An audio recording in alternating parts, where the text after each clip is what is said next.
ఈరోజు చర్చకు స్వాగతం. లోక్సభలో ప్రతిపక్ష నేత రాహుల్ గాంధీ చేసిన ఓట్ల చోరీ వ్యాఖ్యలు ఇప్పుడు దేశవ్యాప్తంగా పెద్ద దుమారం రేపాయే కదా. అవును. ఎన్నికల సంఘం అంటే ఈసీ బీజేపీకి అనుకూలంగా వ్యవహరిస్తోందని, ముఖ్యంగా బెంగళూరు సెంట్రల్లో ఓట్లు తారుమారు చేసిందని ఆయన ఆరోపించారు. ఇది చాలా తీవ్రమైన ఆరోపణ. కరెక్ట్. మరి ఈ ఆరోపణల వెనుక అసలు కథేంటి?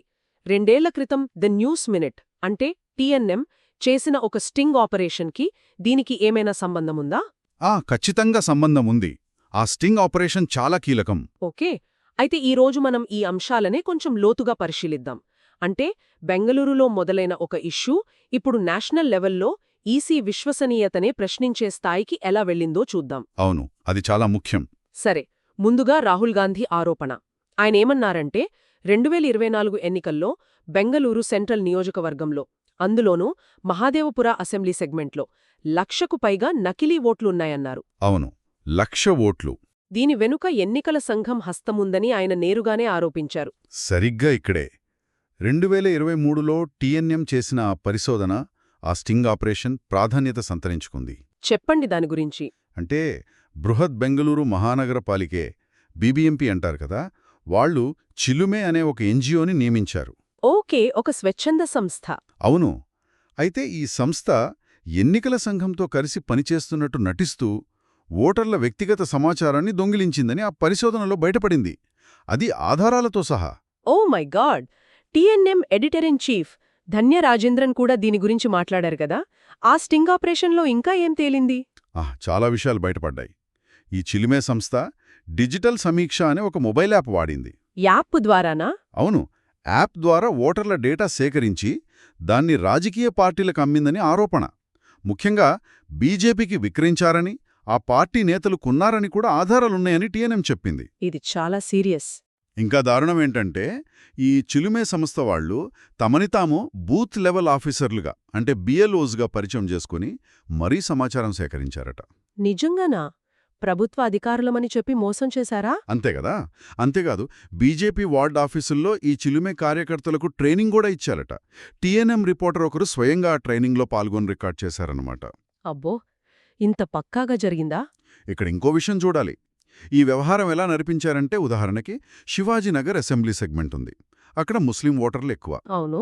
అక్కడ దాదాపు 26,000 నకిలీ ఓటర్లు ఉన్నారని ఆరోపిస్తూ సరైన డాక్యుమెంట్స్ లేకపోయినా సరే వాళ్ల పేర్లు లిస్టు నుంచి తీసేయాలని బీజేపీ ఒత్తిడి తెచ్చిందట. అంటే ఒక వర్గాన్ని టార్గెట్ చేసినట్టా? ఆరోపణలు ఆ విధంగానే ఉన్నాయి. తర్వాత కోర్టు కేసైంది. చివరికి ఒక 7,000 ఓట్లు తొలగించారు. అయితే కానీ టీఎన్ఎం వాళ్లు ఫీల్డ్కెని చూస్తే అలా తొలగించిన వాళ్లలో చాలామంది ఇంకా అదే అడ్రస్లలో ఉంటున్నారని తేలింది. అంటే ఓట్లు నిజంగా నకిలీవి కాకపోవచ్చనమాట. అంటే కావాలనే తొలగించారని అనుమానాలు బలపడ్డాయి. సరే, ఇందులో డబ్బు వ్యవహారాలు కూడా బయటపడ్డాయి అన్నారు కదా. అవును, అది కూడా ఆసక్తికరంగా ఉంది. ఈ చిలుమే వ్యవస్థాపకుడు కృష్ణప్ప రవికుమార్ ఉన్నాడు కదా, ఆయన సొంత ఊళ్ళో కొందరు బ్యాంక్ అకౌంట్లలోకి పెద్ద మొత్తంలో డబ్బు జమైంది. అంటే 40,000 నుంచి 1.4 లక్షల వరకు ఒక్కొక్కరికి. ఓ, ఎక్కడ్నించి వచ్చిందా డబ్బు? ఎక్కువ భాగం CSC e governance India limited నుంచి వచ్చినట్టు తేలింది. ఇది కేంద్ర ప్రభుత్వానికి సంబంధించిన సంస్థే, డిజిటల్ సేవలు అందిస్తుంది. ప్రభుత్వ సంస్థ నుంచా? మరి గ్రామస్తులు ఏం చేశారో డబ్బుని? వాళ్ళు ఆ డబ్బు విత్డ్రా చేసి మళ్లీ కృష్ణప్ప రవికుమార్కే ఇచ్చేశారని సమాచారం. అసలు ప్రభుత్వ సంస్థ నుంచి ఎన్జీఓ నడిపే వ్యక్తికి, అది కూడా వేరే వాళ్ల అకౌంట్ల ద్వారా డబ్బు ఎందుకెళ్ళిందనేది పెద్ద ప్రశ్న. నిజమే. దీనికి సమాధానం దొరికిందా? అదే కదా సమస్య. పూర్తి స్పష్టత లేదు. మరి స్టింగ్ ఆపరేషన్ బయటపడ్డాక ఏమైనా చర్యలు తీసుకున్నారా? కొన్ని అరెస్టులు అయ్యాయి, కొంతమంది అధికారులను సస్పెండ్ చేశారు.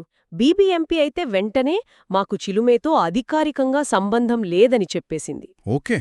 ఎన్నికల సంఘం కూడా శివాజీనగర్, చిక్పేట్, మహాదేవపుర ఈ నియోజకవర్గాల్లో ఓటర్ల జాబితాను మళ్లీ సరిచూడాలని ఆదేశించింది. అంతా బాగానే ఉంది. కానీ కొన్ని ప్రశ్నలు అలాగే మిగిలిపోయాయి. అసలా గ్రామస్తుల అకౌంట్లలోకి డబ్బు ఎందుకొచ్చింది? చిలుమే సేకరించిన ఆ ఓటర్ల డేటా ఏమైంది? దాన్ని దుర్వినియోగం చేశారా? అవును. కర్ణాటకలో ప్రభుత్వం మారింది కదా, కాంగ్రెస్ వచ్చింది. ఆ తర్వాతైనా దీనిపై పూర్తిస్థాయి విచారణ జరిగిందా? అసలు బాధ్యులెవరు? ఈ ప్రశ్నలకు సమాధానాలు లేవు. ఇది మొత్తం వ్యవస్థపై నీలినీడలు పరుస్తోంది. కరెక్ట్. ఇప్పుడు చూస్తే కర్ణాటకలో జరిగిన ఈ నిర్దిష్ట ఘటనలు రాహుల్ గాంధీ ఇప్పుడు ఈసీ మీద జాతీయ స్థాయిలో చేస్తున్న విమర్శలకు ఒక బేస్లా కనిపిస్తున్నాయి కదా. ఖచ్చితంగా. ఇది కేవలం బెంగుళూరు సమస్య కాదు, దేశవ్యాప్తంగా ఎన్నికల ప్రక్రియ ఎంత పారదర్శకంగా ఉంది, ఎంత నిష్పక్షపాతంగా ఉంది అనే దానిపైనే ఇది పెద్ద ప్రశ్నను లేవనెత్తింది. అవును. ముగింపుగా చెప్పాలంటే, కర్ణాటకలో ఒక ఎన్జీఓ, లోకల్ ఆఫీసర్లు, రాజకీయ పార్టీలు కలిసి ఓటర్ల డేటాను తారుమారు చేశారనే బలమైన ఆరోపణలు వచ్చాయి. ఒక మీడియా స్టింగ్ ఆపరేషన్ దీన్ని బయటపెట్టింది. దీని ప్రభావం ఇప్పుడు జాతీయ స్థాయికి పాకింది. ఎన్నికల సంఘం పనితీరు, దాని విశ్వసనీయత, వీటన్నిటిపై తీవ్రమైన, విస్తృతమైన ప్రశ్నలొస్తున్నాయి. ఇది మన ప్రజాస్వామ్య ప్రక్రియకే ఒక రకమైన సవాలున్నమాట. నిజమే. శ్రోతలారా, ఈ చర్చ ముగించే ముందు ఒక చిన్న ఆలోచన. ఈ ఒక్క కేసుకు మాత్రమే పరిమితం కాకుండా ఆలోచిస్తే, దేశవ్యాప్తంగా ఓటర్ల డేటా సేకరించటం, జాబితాలు నిర్వహించటం, ముఖ్యంగా థర్డ్ పార్టీ సంస్థలు ఇందులో ఇన్వాల్వ్ అయినప్పుడు పారదర్శకత, జవాబుదారీతనం ఉండేలా చూడ్టానికి ఇంకా ఎలాంటి బలమైన వ్యవస్థలు కావాలి? మన ఓటర్ల జాబితాలు సక్రమంగా ఉన్నాయో లేదో తెలుసుకోవడానికి పౌరులుగా మనకేం మార్గాలున్నాయి? దీని గురించి ఆలోచించండి.